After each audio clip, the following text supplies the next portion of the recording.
my honor to introduce our two speakers today. We're all getting older and we all want to stay in our homes as long as possible, at least most of us. And that's what this presentation is all about. It turns out you don't have to spend a fortune remodeling your house for your old age. You can do some small, relatively inexpensive things that can make a huge difference. So Iris Harrell and Jeannie Nowicki, who both live here in Oakmont, they've worked together for 25 years in both design and construction in Silicon Valley. Jeannie has multiple certifications, including certified interior designer, certified kitchen and bath designer, ADA specialist, certified green building certification. One of her top priorities is making people aware of the cost impact of design decisions, how much this revision would cost versus that one. And then Iris. Iris was CEO and president of Harrell Remodeling Incorporated, with offices in Dallas, Texas, Menlo Park, and Mountain View. And Iris has all kinds of credentials: certified bathroom designer, certified kitchen designer, certified green building professional. And her company was so respected that her peers in the construction industry gave her awards such as National Contractor of the Year, not just for 1 year, but for many years, and first placed in gold awards for her remodel progress, again, not just for 1 year, but for many years. So with that, I ask you to welcome Iris and Jeannie.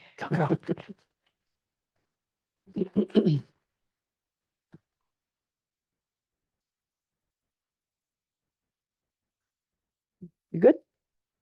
Welcome. Nice to see familiar faces and new ones. So you're good to go, Iris? Mm-hmm. Okay. So our title is Your Forever Home. And the thing we wanted to mention about that is that's an option. You know, if you're going to make changes in your home to make it more comfortable and safe for you, it may be that you're staying there forever, or maybe you're still going to move on to another home, which Iris did after we remodeled the first two. They're just benefit to everyone who moves into your home. Lots of options for making your home safer. It's just a question of where you start. And I like to think about starting at the curb. When we pull up in the car, let's look at things that are obstacles or maybe unsafe. Where are the weaknesses in your access? Sometimes it's stairs. Okay, so you're at the curb, you're in your car, you're getting out. Where are the dangers? You know, you may have steps, you may have other kinds of tripping hazards like broken concrete or something that needs to be fixed. Another classic is poor lighting. You know, most of our homes when they were built had one light on the porch. So there just are things you can approve. If you may need handrails. There may be a threshold at the door that's an obstacle, and other tripping and falling hazards. Okay. One thing that you can improve if you're replacing, if I don't remember to say this every time, I'm not suggesting that everybody run out and replace their front door. But if you're replacing your front door, let's order it in a way that it's the correct width to allow for the best access. For an ADA door width is 36, which is typical front door width. And you can also order front door systems with an ADA threshold, which is lower. And the importance of that is you don't want thresholds to be more than a ½ inch. It's a tripping hazard, and it's also an obstacle to if someone's using a wheelchair or a walker. Okay, my turn. So the light that she's talking about should also light your house number. I have been to so many people's homes at night, I can't see what their house number is if I'm at the right place. I haven't been there before. And the other thing is a cheap way for people to be able to see, even this, the fourth marked on the curb. That doesn't cost very much. As a matter of fact, you could just call Dick Ayers. I think Dick's here. He could probably do it for you for free, right, Dick? Maybe just a little Chocolate? chocolate or something. I've got some chocolate in the back. And then on the next slide, you'll see the other problem is steps. This particular house on the left, there's this 24-foot drop from the road to the front door. So this is a curvy path, and this was done during a lot of the major remodels, so it was worth the time to do that. And if you'll see this on the right, there's also a nice, Jeannie eliminated some steps in her place by putting in a ramp. It doesn't look like you're entering a hospital, and that's what I think most people are concerned about, that it's going to look like, uh-oh, she's not long for the world. Well, and the other thing is that steps are really not your friend. And particularly as our aging eyes are not having the right depth perception, we're not as keen at seeing changes in the. I have fallen 4 times going to visit other people at their houses with steps that appeared out of nowhere that I didn't see or wasn't expecting. The thing about steps is you should expect it. And one of the ways to do that is to light it. Another way to warn people is to put a railing there. On the side of some of these homes in Oakmont, you can go like 30 feet. And at 15 feet, all of a sudden there's 1 step down. You could at least mark it with yellow. Put a grab rail, something to let people know there's a change coming. The other thing is, when I was working on our remodel here at our home in Oakmont, we had done all this ADA stuff, and I noticed that the threshold of the sliding doors, when you're going out, you lift your foot, but you think, I don't have to lift it very high. Those are at least almost an inch that you have to lift your feet to actually not hit and the sliding door threshold at the bottom that holds it. So we actually added an extra threshold that you see right here, because it was a slope, and if you did not step high enough, your foot would automatically go higher. This is really important because, you know, most people think that it's the big steps that are the most dangerous. Actually, anything 3 inches or less, people do not see.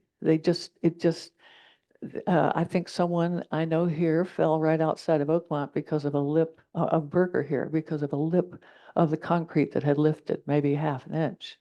So those are the trips that really are dangerous.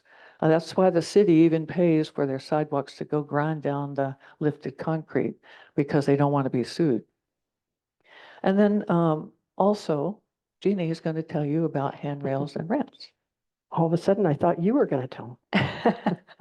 So this on this side is well, actually, both of these are a home here in Oakmont where we rearranged the front entry and installed an incline path or a ramp. My goal always is to try to integrate it into the landscape. And here, like it at our house, once the plants grow back in, it becomes much less visible. So in this case, there were stairs up here by the front door. You've probably, this is I forget the model, but it's one with a very deep porch cover. And the steps were, whoops, not there, here. The steps were up by the front door. So we moved the steps out to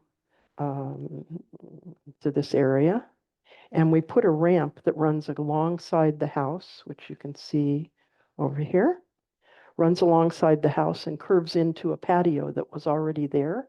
So you can go along that ramp across that patio and straight out to the driveway, or you could elect to go up the stairs, which are out at this level now. And notice that we have handrails at the stairs and handrail along that walkway. Because sometimes people like it and need it to be a little steadier. The other thing you can't see too well here is that this ramp has a little curb that would prevent something with wheels from dropping off the edge and pulling you off the edge. And here's a classic place I see often in Oakmont. Going in and out of the garage, it's just a step. It's just 1 step, 2 steps.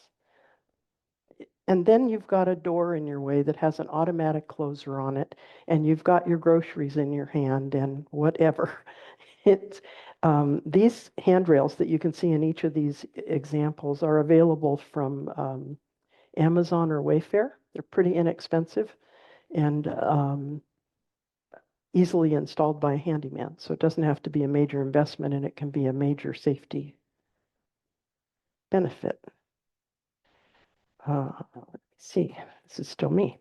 So another thing you can do if you're replacing some concrete anyway, think about other things, not just your walking, but how do you get your garbage cans to the street? Sometimes, in this instance on the left, they were dragging the heavy garbage cans across gravel path. So since they were doing other concrete work, they added concrete here, so that was easier. Example on the left, not as good. But there is another place they can put the trash cans. Not as good. That was actually a terrible example. It's at our house, by the way, but we obviously don't take our garden, stuff up that side because it's just, I don't even think the gardener could do it. Okay, so what we've reviewed is that lighting is important. We're talking about the exterior right now. And now let's move to the interior. Lighting is also important inside the house.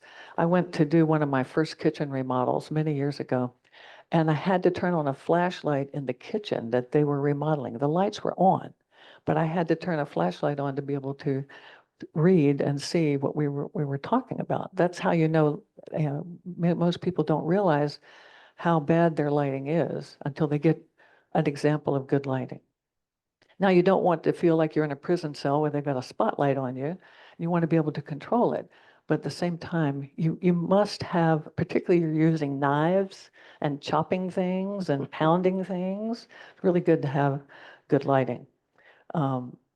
Also, fall prevention, I think most people end up having to leave their home or not being able to come back to their home for quite a while because of a fall. So the whole purpose here is really trying to make that as least possible so that you don't end up having to do that. Jeannie mentioned door width. A lot of bathroom doors in older homes are 24 inches wide. Now, some of us who are big might have to turn sideways to get into that bathroom because doors need to be wider. It would have cost the builder maybe $15 or $20 more to put in a wider door, but nope, saving money where it can hurt you. In terms of the other thing about doors that open, if you have a door and you're not going to change the width of it, they have special hinges that are they will open the door a little wider and you'll gain another 1.5 inches, what might be enough. But if you've got a wheelchair, one of the things we're talking about ourselves living in the home, but we always have guests, and we also have, many of us have grandchildren. So a lot of the things that we're talking about are not just for adults that living in the house, but for people coming into your house, even somebody approaching your house to drop something off. So the other thing about door hardware is very important for any of the doors that you have. It's very difficult to put your hand like this, or as you get older, when you can just do a lever. And that's real easy to change out to do. So one of the things that one of my clients that called me years ago in Portola Valley, she had a 2-story house, and she wanted to make sure her parents could be there safely when they visited. So I went through the house and told her what should be done. She had a sunken living room, that wonderful 70s idea where a lot of people had probably fallen. And so when I was leaving, she said, well, I'm also thinking about having my first child. Would you change anything that you told me? I said, no. So we get the idea that this is just for older people. It's for everybody. And you'll see that the newer homes meet a lot of these specifications. And so when people are in newer homes, they go to an older home, they're not expecting, like when they come out the front door, that they have to step down 6 inches. That was where one of my faults was. Okay, so this graphic is just to remind you that you don't want to go to the hospital because you fell. And I hate sunken living rooms, by the way. Just wanted to go on the record for that. That was a bad idea. We have a Okay. list of things we hate. So ergonomics is another thing we need to think about while we're in our own home, meaning, is this comfortable for me? Is this easy for me to do? Does it hurt my back? Does it hurt my knees? Can I see what I need to see? One of the best things that Ann and I did when we moved to Portola Valley is we got a front loader washing machine with the drawer under it. And that's an important thing, because when you put the drawer under it, it raises the height of the front loader so that somebody in a wheelchair, a kid, a tall person, a short person can easily load and unload that dishwasher. And it saves a huge amount of water. Washing use- machine. Yeah, and the same thing with a dryer. And it's cheaper actually to buy the drawers than it is to try to build a platform. So we just want to recommend that if you change your washing machine, you don't have a front loader, or it's not the right height, it's real easy to change. So that's a really important part of the ergonomics of doing the laundry. And I'm the laundry person at our house. So the other thing is microwaves. Some people, everybody's not the same height, and this is a microwave that's underneath an island counter here in Oakmont.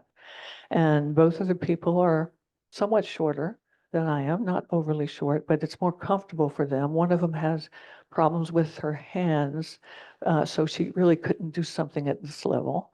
And most people don't want to give up that big section of their countertop to a microwave that just sits on the counter.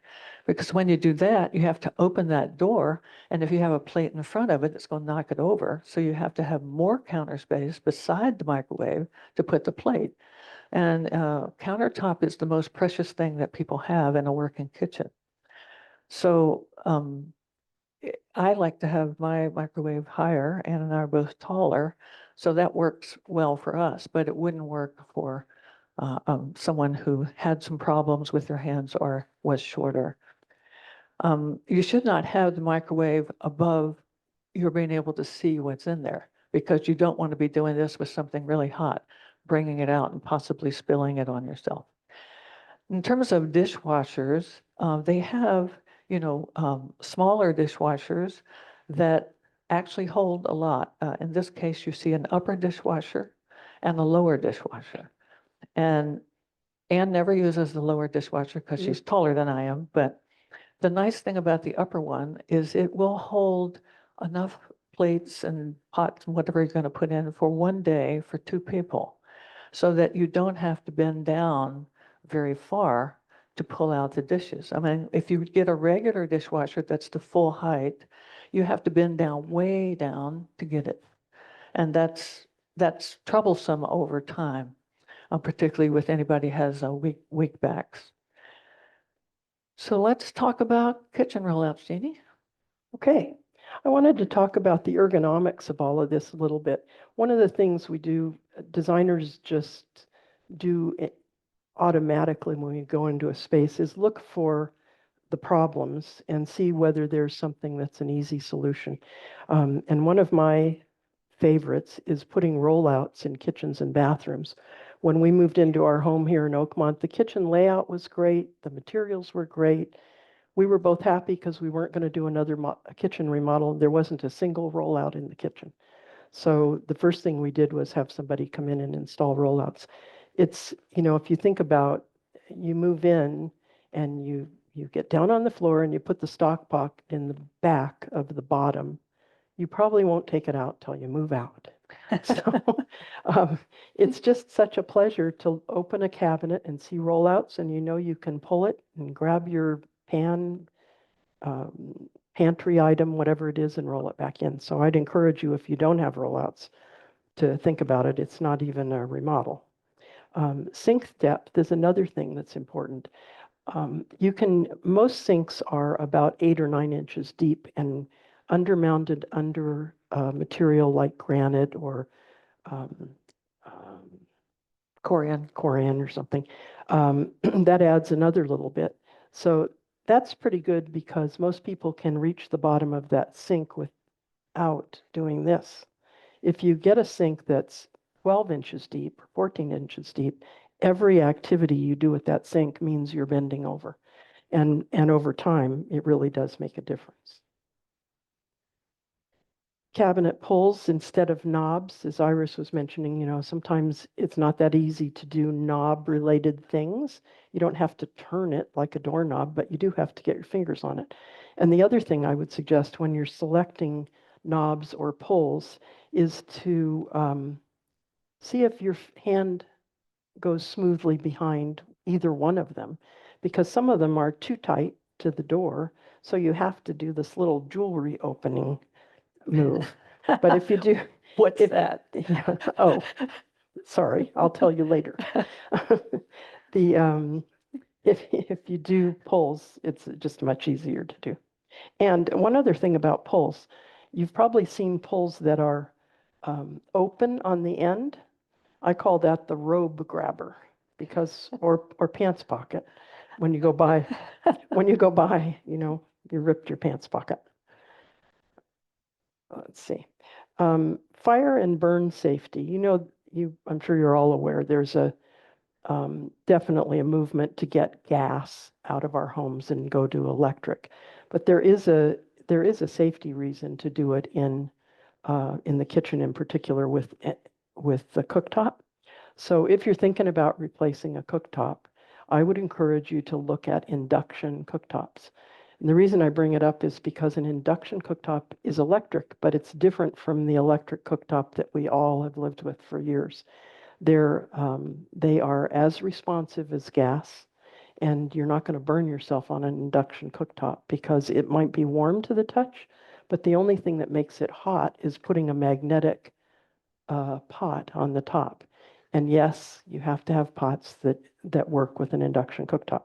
But I did a test in our house, and all but one of our pots, I just took a magnet and put it on the bottom of the pot. All but one of the pots were magnetic and fine. We haven't gotten the induction cooktop, but we did run the electric for it. Okay, so why are we going to focus on bathrooms? Some people spend a lot of time in the bathroom. My sister, for one, takes a long time to do whatever she does in there, but some of us are going in and out in a hurry, and it's a very small place usually with a lot of hard surfaces.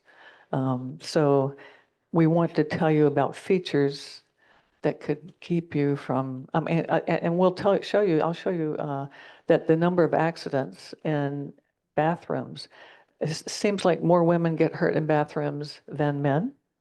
I consider that must be the makeup time. And then, and cause of injury is a fall. And one of the ways to avoid that is to have a grab bar. I had an attitude about grab bars when we did our first remodel with Jeannie at our home in Portola Valley. I did not want to see grab bars. I felt like I'm not that old. I don't need them.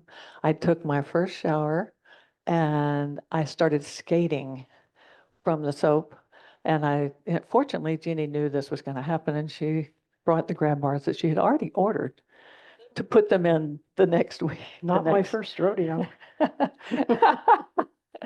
Okay, so another thing I wanted to share in the next slide is the height of the toilets. This is critical. I mean, most airports now, they have what's called comfort height toilets, and that means ADA. The reason they changed the name to comfort height is because ADA sounded like this is just for old people. Well, it's really a big deal. If you go to any of the public spaces where they haven't yet changed the height of their toilets, it's a problem. And I've actually been, this may be TMI, but I went as a guest to a house here in Oakmont, went to the guest restroom by myself, and I was not sure I was ever going to go back to getting to finish the dinner because there was nothing to grab onto, and it was a very low toilet. Now, there are people who are short enough where what's considered comfort height is too high for them. My dentist in Menlo Park We bought a comfort toilet for him because he was doing everything ADA and his feet dangled. And that was not good. And one of my golf clubs that I went to in San Jose, they had a lot of Asian women who tended to be shorter. So they only had one ADA height toilet and more of the shorter ones. So at least in one room, like the guest room, I would recommend that you have, there's a lot of difference between 15 inches and 18 inches in terms of strength to get up. You know, one of the things that all of the workout people make you do is sit on the chair, get up out of the chair without using hands. Sit up, sit down, get up, sit down. And this is not the place you want to practice that. Okay. So oftentimes we get this question, I'd like to improve my bathroom, but it's too small. So I thought we would give you an example of what's a typical small bathroom. It's usually 5 feet by 8 feet, 5 feet wide, which is a standard tub, and 8 feet long. Sometimes here at Oakmont, they're 9 or 10 feet long. They vary, but this is just a perfect example. So the in this one on the left, you see we have it. This is just a classic bathroom. You walk in and there's a vanity, a toilet, and a tub. Everybody's seen those bathrooms probably. That same bathroom can be made completely accessible and barrier-free by you take out the tub, you use a wall-hung toilet, and I'll tell you why in a moment, and the vanity can be in the same place. So essentially, we've left things in the same location. But the big difference is the floor is sloped toward the drain. Ideally, you use a linear drain, which is shown here at the back, but you can also do it with a standard drain. There. It represents the linear drain at the back. This little tiny dotted line represents the demarcation of I was allocating 36 inches to the shower space. When you slope the whole floor to the drain, you waterproof the entire floor of the bathroom and up the wall a few inches. Because there's no curb, there's nothing you have to step over to get into that tub. Likewise, there's nothing to stop water other than the slope, there's nothing to stop water from moving out. So you waterproof the whole thing. You slope it toward the drain and we put in a kind of an underneath dam at the doorway to keep the water from migrating toward maybe a hardwood floor in the hall. And then you use a wall-hung toilet because you don't want to put a 6-inch drain hole through the waterproof membrane. You just put on the whole floor. The other benefit is that the tank for the toilet that holds the water is in the wall. It's inside the wall. So you pick up a few inches of space. This circular pattern you see here represents a 5-foot turning diameter for a wheelchair. If you design for that, which is the most accessible, then you've made it comfortable for everything else that you might want to use. And we're going under the toilet because we have a wall-hung toilet, and your feet can, even in a wheelchair, can go under that toilet. So you have easy way to turn that. You use a shower curtain instead of a glass door because a glass door is going to encumber your free use of the space, and then ideally a roll under sink. And you're doing all of that in the same space, so you didn't have to move walls. Usually we have to widen the door. If we don't widen the door, sometimes we can get the clearance we need at the door by using the hinges Iris was talking about, which are called swing away hinges. So I just wanted to show you that it can be done. And here's an example. This happened to be a 5x10 bathroom. You can see it has a longer vanity. So we took it out, we kept all the walls where they were. We raised the window at the back so that you had privacy for the shower. We put in what's called a pony wall. Whoops, where's my little lighter thing? The pony wall, which gives you, not only does it make the toilet a little discreet, It gives you a good place to put the toilet paper holder, a grab bar, the remote control for the bidet washlet function on the toilet if you choose to install one of those. In this case, the only difference from my 5x8 is that the vanity is longer and the bathroom is prettier. Just saying. Let's see, I think this one is mine too. This is an example of a remodel we did where we were capturing as much storage as possible. And we have a rollout, a drawer at the bottom of this vanity, and you could put a rollout here. They chose not to put it in. You can also do it with just two rollouts. Okay, so one of the things about ADA bathrooms is they're really trying to make it user-friendly for everyone of all ages, of all abilities. And wheelchair access is one of the big issues. If you notice in the vanity here on the bathroom on the left, there is a recessed wooden piece that hides the P-trap and keeps somebody from a wheelchair running into the P-trap with their knee.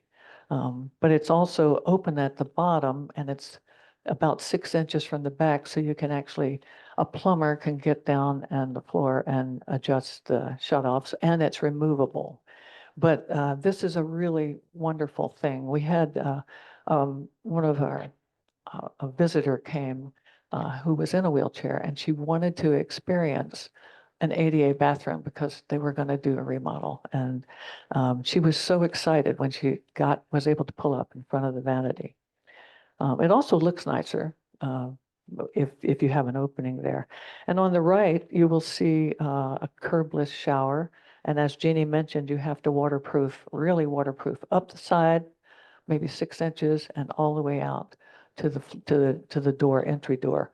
And if you have a lot of teenagers, you might want to go up 8 inches because they really get wild in the showers, I've noticed with the remodels I've done in the past. Okay, on that also has a wall-mounted toilet, which makes it easier to clean as well. You know, it's really hard to get the bottom of outside of a toilet clean. And then on this next slide with, oops. Oh, you wanted me to mention, oh, yes, there's a heated towel bar. It's in the mirror reflecting that on the opposite side. And there are some people who just, their whole day is made because they have a heated towel bar. You know, you have to just put in a plug and you can mount it, and it really makes some people really, really happy.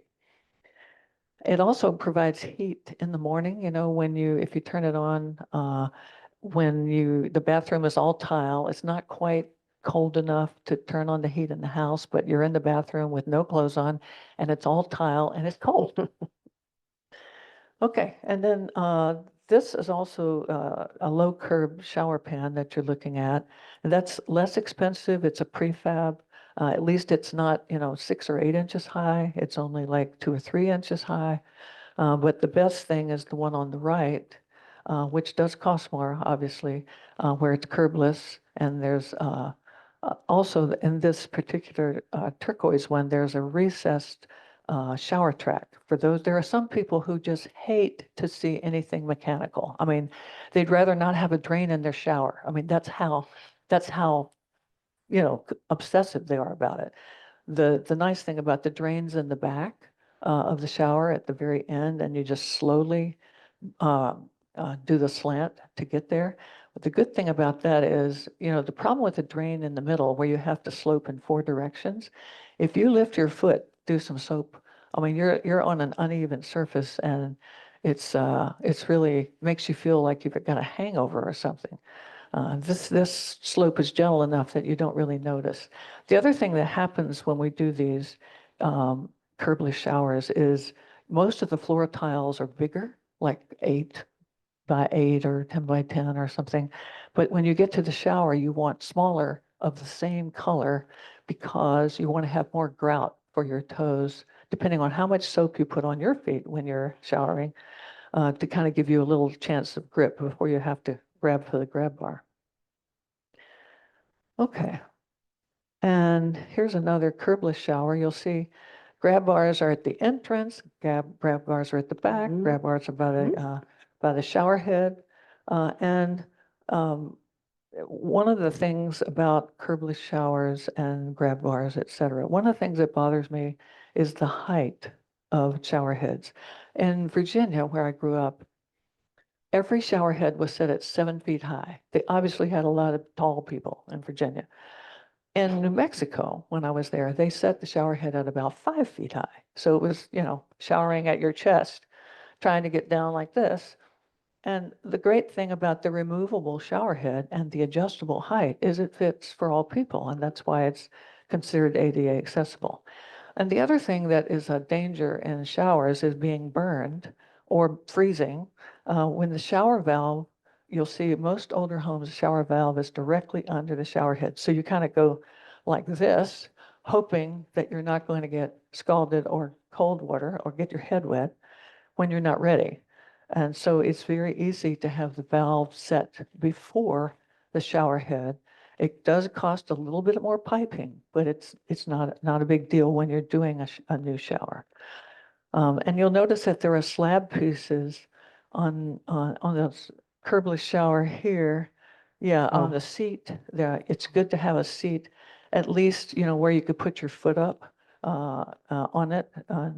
And then the other one is there's a slab in the recess where you put your shower, your shampoo and soap and all of that stuff.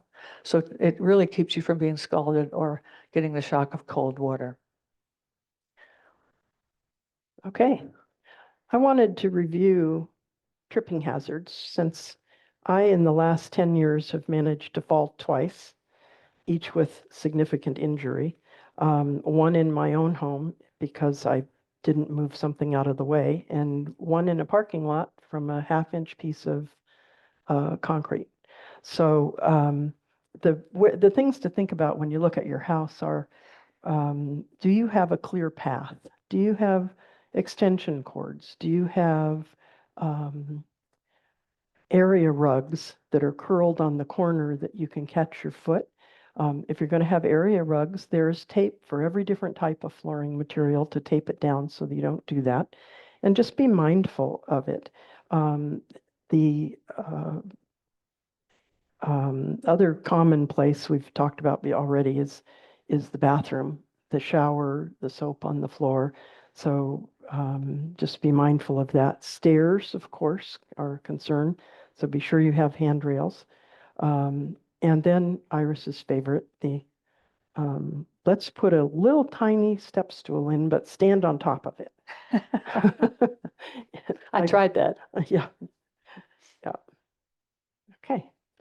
All right. So as teachers often do, they review at the end what we've covered.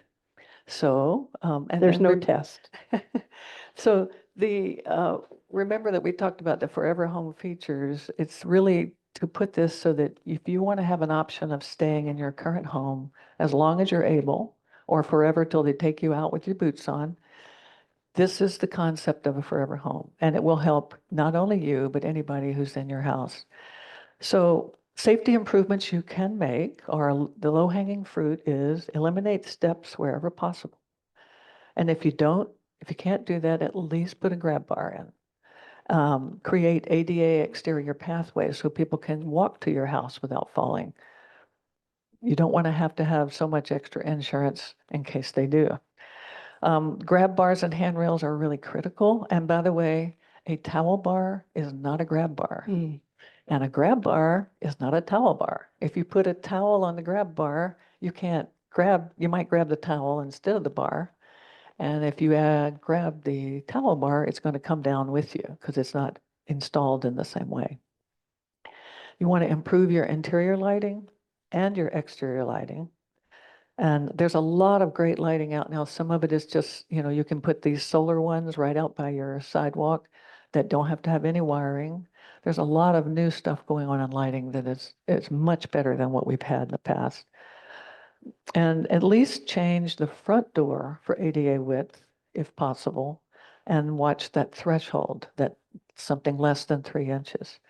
Remodel one bathroom to ADA, including a walk-in shower, and that's enough. because that means everybody would be able to use it. If you're going to replace appliances in the bathroom, the kitchen, or the laundry, think about ergonomics and the safety of them, like the vanity height, the toilet height, cabinet rollouts, the gas stove versus a different option, induction, and the lever type of doorknobs. And one thing we haven't mentioned is replacing carpets and area rugs with smooth floors. Because, I mean, I like area rugs, and I remember when Anne's mother was aging, we had to take the area rugs up. Well, first we taped them down, but that wasn't enough, and then we ended up taking them up. So that's just something we need to be aware of. So I want to thank you for coming and listening to what we have to say, and I hope it's helpful for you. Thank you, Jeannie and Iris. We're going to start with some questions over here. So we'll pass the microphone around. We'll be right to you. Okay, Anne, I'm going to. Oh, there's people out there. Here you go, Anne. Start here. So, all this costs money, and the more you do, that Mhm. makes it more and more safe, Mhm. the Okay, thank you. more it's expensive. Mhm. Do you have any idea about resale value? Do you get all that pretty much back in a couple of years if you have to sell it, or your people have to sell it? Well, I would say particularly in a senior community. I'm on the welcome committee here, and there are people 85 years old moving in here and here for the first time. And believe me, they will benefit by having grab bars, and they'll be looking for that. As a matter of fact, we have friends who have a house for sale. It's not in this town, but it's not a senior community. But the objections that everybody has, they like the house, is there's some interior stairs from the garage. They're really steep, and there are steps on the outside. And so people who want the house not going to buy it. So it's a big deal. And if you do it also, you don't want it to look like it wasn't done well. You know, I mean, you know what I'm talking about. Some homes have done remodels where it was done with an unlicensed contractor or maybe hubby and or somebody else like me. But if you don't do it, well, it would be better if you didn't do anything because it will devalue the house. Thank you. Good morning, and thank you for your Thank you for your presentation. It was really great, and it's expanded since the last time I saw Iris speak. And I just wanted everyone to know that she's on the city board for taxation and oversight, and I wanted to congratulate you on that. Thank you. And it's wonderful. And I just want to say I'm a big fan of everything that you say and ask that be done. And when I was a teenager, I moved to South America, and they had bathrooms that were just full floor with a drain in the center. And I've been hunting for that my whole life. So I'm really glad to, so many years later, see that you're talking about it. And it's very exciting. Thank you. Thank you. Thank you. A comment and then a question. Thresholds, Where are you? Can you stand Right up? here. Oh, yeah. Oh, yeah. No, you can sit. I'm in a wheelchair, and my wife has various troubles and sometimes uses a walker. And thresholds after steps are the most dangerous thing out there because it doesn't take a lot of height. Even if it has a little angle to it, it may not be enough, and so the angle might as well not be there. My wheelchair or a walker will come up against it and stop, and you will fall. It's so be really conscious about any threshold everywhere in the house and anywhere else you go. So my question is grab bars. Everything I saw in the pictures are these nice, wonderful chrome grab bars. Are there other options out there that look prettier? There, You don't like chrome, huh? thank you, Phil. Your description of the threshold makes me think of somebody riding a horse and getting thrown right over the jump. Yeah. Grab bars, there are tons of options in finishes and in Colors. styles. You can get them in pretty much any color you want. You can get custom ones. You can one of the important things about grab bars, that differentiates them from towel bars is the way that they're attached to the wall, which you know.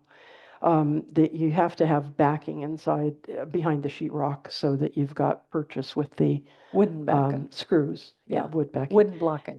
But there are a lot of different styles, just tons. We must not have looked far enough yet. Yeah. Oh, okay. Okay, Next, thank you. can you I've- stand up? Oh, sure. Thank you. I've often wondered about repairing wall-mounted toilets. Do they have to take the tile off the wall? Can I take that one? Yeah, Repairing Yeah. wall-mounted toilets. Yeah. You know, when we first started putting these in 18, 20 years ago, I thought, oh boy, this is going to be a problem. The first time there's a problem with the toilet, we'll be opening up the wall from the back. And in all the time that we've been doing that, I have never had a single problem with it. Amazingly, the place that needs repairs is usually the mechanism of a toilet. And if you look at a wall-hung toilet, it has a panel about, I don't know, 6 by 10 inches on the wall. It's called an actuator. It's the flush buttons. The panel comes off the walls and everything they need to repair is behind that panel. So, so great question. I And wanted it, and it to, hasn't, in my experience, it hasn't been a problem. if you do get a wall-mounted toilet with the flush buttons on the back, you may need to have instructions for your guests who have never seen one. I've had people come out of the bathroom and say, can you tell me how to flush this toilet? Number one, number two. Exactly. Yeah. Hi, I have grab bars in my shower, and I noticed that I would slip, my hand would slip on the grab bar. So what I did is I put a washcloth over the grab bar, and that stabilized it completely. Hmm. So it really worked well. So I think I'm glad that worked for you. I think the Some of 'em- recommended solution, you wrapped it. No, I just put it over it and it stabilized it, but I know they sell some with, They're knurled. They have a Yeah. texture on them. Mhm. Yeah, yeah. thank you. Thank you. I didn't bring paper or pencil, and that's regrettable.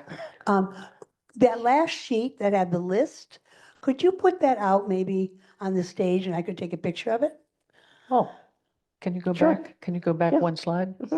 I can give her the piece of paper. No. The Oh, last do you want, slide, do you want a piece of paper? the last slide, She wants a she'll picture. take a photo of This. your, Yeah. yeah. Right? Yeah. Here, Oh, there you go. here, take a picture. There And you go. also Jeannie has a stack of business cards. Jeannie, did you put Oh, them I on? did. They're on they're the in the back. table in the back. And I'm not working. Jeff, I am, but I don't want to, I don't want to fall Okay, and this be is another, Jeff is saying something I can, Could you put the big slide up with, but go back up you. one. sorry. Yeah, Thank there you, you go. Jeff. that's the one. Question over here. I'm up. Okay, well, I just want to say that you don't have to have an injury. Like right now, I've got a knee injury, but the other thing I have is an imbalance or a problem with my balance. And I know there's a huge class here that Mary has. Mhm. And if you have imbalance, it's difficult, especially at night, to get around. So if there's a trip hazard, so I'm just going to put a plug in for a particular little light that I got, and it's called Casper. And I think you plug it into your outlet, they're automatic, and they will come, they sense you coming and going. And They it will turns on. turn on when you go by. Mhm. And it saves me when I have to, I don't know if anybody else gets up in the middle of the night to go to the bathroom. I certainly do a lot. So Thank you for sharing. these little, these little lamps, these little lights, they're teeny, they're inobtrusive, and they're a lifesaver. Or if you have vision problems and it's, getting harder to walk, if you can hear me. Yeah, I guess you can. That's it. Other Yeah. questions? I got over here. You're on. Your slides mentioned pocket doors a couple of times, but you didn't really bring that up. Can you put those anywhere, and how expensive are they, and are they a good idea? or- They are a really good idea. It's like if you were going to be doing a remodel in a small bathroom, 5 by 8, if you don't have a pocket door, it could be so tight to get in. But it depends on how much wall you have, because that door has to slide in the full width. So it depends on the job. You do have to do framing and sheetrock to get it in there. But this thing is in case you're doing a remodel to look at that option. I love pocket doors, and they do have really good hardware now. A lot of people didn't like them because they would jump the track and then you couldn't move it at all. It'd be stuck halfway. They're not like that anymore. I also want to say I have grab handles going into Ooh, my speaking- oh. front door and also out the back door, the slider. And they're really helpful for some of my visitors. I just wanted to comment, we've been touring houses, so an alternate to the pocket door that doesn't go in is the barn door, they call them. Oh, yeah. They Oh, that's slide right. outside against the wall, so they're a lot easier to put in. It doesn't entail ripping your wall out. You just put them in, and they're sliding doors as well. They're very nice. That's a very good point. I have a barn door in my office because I didn't have room on left or right side to do an internal, and that is a lot less expensive. Good point. Thank you. One thing that we all have the step going into the house from the garage. Not all of us. Well, I do. And so I had my husband put a grab bar going into the house from the garage. And, as we get older, we got groceries in our hand or anything. It's really, really important to have that there. Yeah. You're right. She was listening, Jeannie. I think, oh, hi. Hi, Jeannie. I just wanted to comment on the pocket doors. Again, if you're remodeling, but when we did it, because I've never liked pocket doors, you've got to find the little thing to pull it. And we had ours installed, so there's a 2-inch overlap. So the doorway was wider, got an easy handle. And so with the new hardware, it's got a soft close. It doesn't, Oh, it's nice. really great. And that gives a lot more room. So you only need about 2 extra inches? Correct. Okay, In the good. door frame. That's very smart. And the other thing, because I was very resistant to handrails, moved in a little younger, that we did, I agreed to put a handrail in the powder room where most guests are, because my partner scared me with saying, are you going to go help your friends off the toilet? So like, That's what okay, I needed. That's put what I in a needed. handrail. But for the other bathrooms, we did, since we were remodeling, we put in pre-block. And we bought the handrails that are in storage so they'd match our hardware, so we didn't have to worry about it. So when you get older, you can put them in, right? Yes. Such a good planner. Do you have an opinion about the walk-in tubs? I do.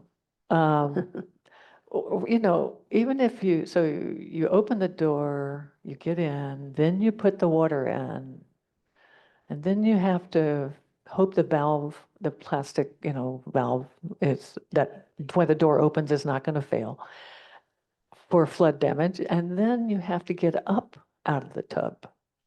I think the safer tub is actually a Japanese soaking tub where they have a seat, but you still have to get in and out. And it's just, that is a challenge. I mean, you see these ads for them. Anna Jeannie and I hated this, where they would market these, and they don't show you that you're getting in at the top, and then all of a sudden it's 3 feet deep, and you're going to try to get down there. So, I'd like to add something about the walk-in tubs. When these came out, I and a lot of other designers who do this got very excited. And so we decided to do some research and looked at them. And what we discovered was that the most important thing is to get one with a fast fill rate so that the water fills up that tub quickly, and a fast drain so that it drains quickly. Because as Iris said, You get in, you close the door with the gasket, and let's assume the gasket's fantastic. And you're sitting there, and they even are heated, so you're sitting like on a heated seat in your car, but you're naked, waiting for the water to come up. Reading a book. And then you're, you know, having your bath, and now you're waiting for the water to drain, and you were warm when you were in the water. So I think they're not perfect. And what I hear from people, I've taken a lot of them out.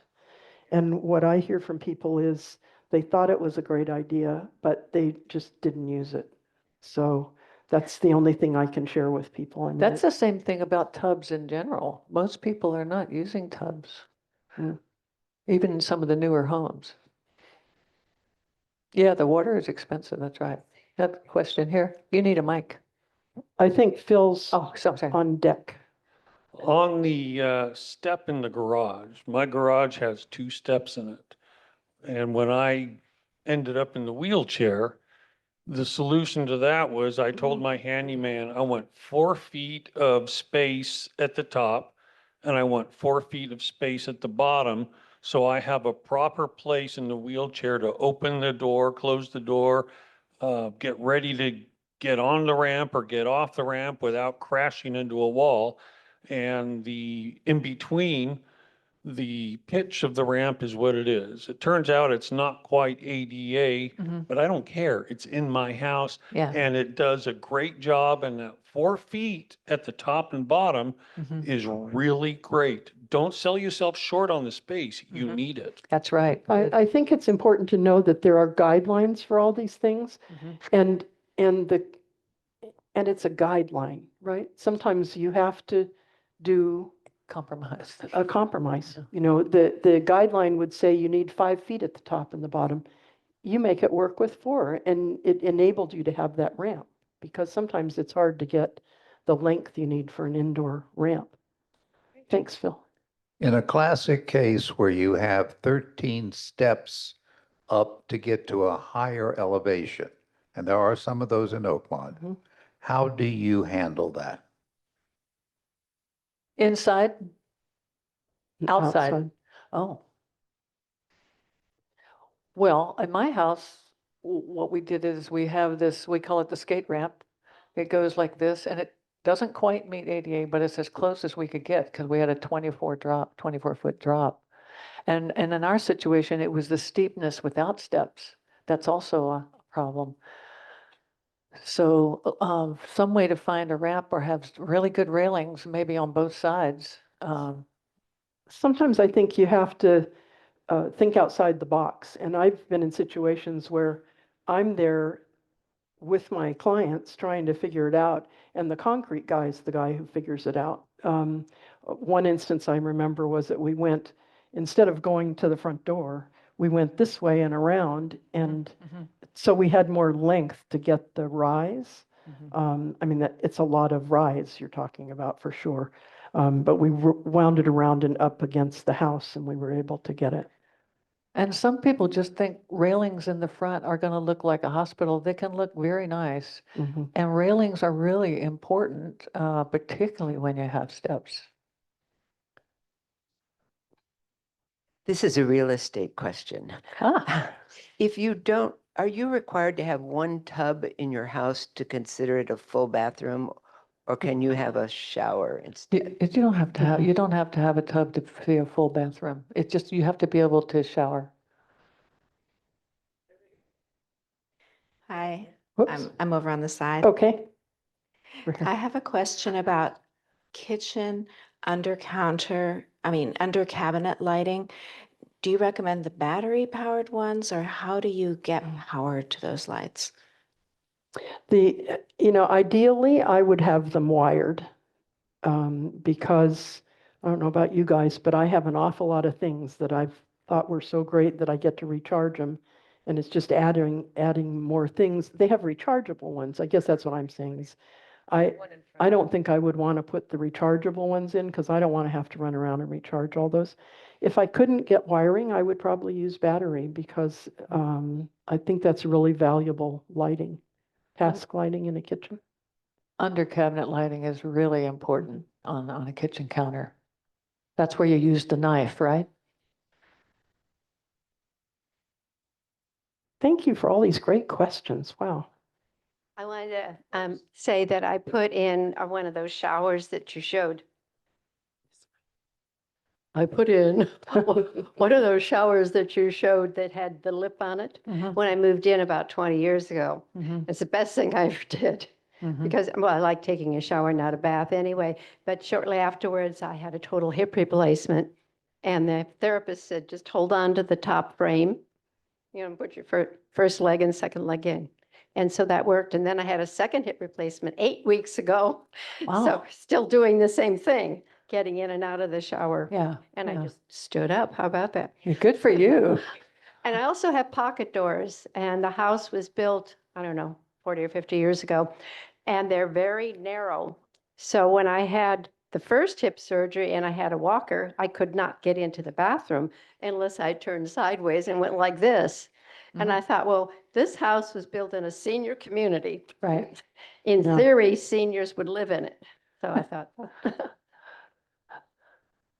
I have a question that probably doesn't apply as much to Oakmont homes, but I'm thinking about both of my sons have multi-story places. What do you know about lifts? Either stairs or elevator type lifts? Do you want me to take that? Well, I have a fear of lifts myself. I mean, I was thinking about when the power went out this week. Let's say you're on the lift halfway up and the power goes out and you don't have a generator. And there's a certain amount of ability you have to do to get into the seat and then to get out of the seat. Is somebody going to be there to pull you out? Is there a grab bar? And it also takes up a third of the stairs for other people to walk up and down. And it's a cheap solution, but it's a temporary one. And I would do everything I could to avoid having to use one. I think the bottom line is an elevator is a better solution. Doesn't work in every house. We've made them work in lots of different houses where things don't line up the way we'd like them to on the first floor and the second floor. And I've had clients who've had lifts and been okay with them.